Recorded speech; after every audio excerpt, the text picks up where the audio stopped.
Welcome, in front of me is a Redmi 12 and today I will show you how you can insert SIM and SD card into this device.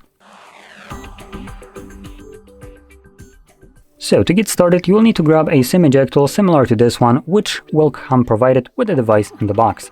But if you can't find it, you could also use a paper clip straight on one of the ends and it should work just as well. Now once you have either one of those, you want to take off a cover if you have one on your device. There we go.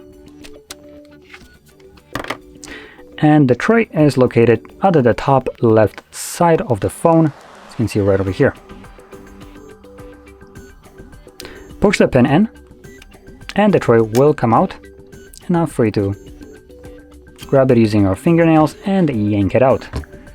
Now, on the tray, you have space for either two SIM cards or one SIM card and one SD card. Now, if you're planning to use dual SIM, you would place one of the cards sideways like this on the SD tray. That's why you can only have two SIM cards or one SIM and one SD. I'm going to be using one of each, so I will be moving it over to its dedicated spot and then placing SD card on its tray. From there, carefully insert it back into your device so it doesn't do this thing. Let's try it again. There we go, it's laying flat. And it's in.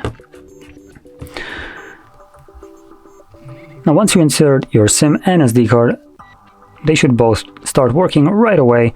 As you can see, we do have reception. No, it's looking for reception, but we already have our SD card showing up. Now I think the SIM card might be dead, so it will never connect to anything. But as you can see, SD card is almost working. Issue with Samsung SD card. Fantastic. I believe I just need to format it because it's one of the cards that I use for camera. And once you do so, it should start working normally. But anyway, as you can see, it is still detecting the cards, so that is how you insert them. And with that being said, hopefully you found this very helpful. If you did, don't forget to hit like, subscribe, and thanks for watching.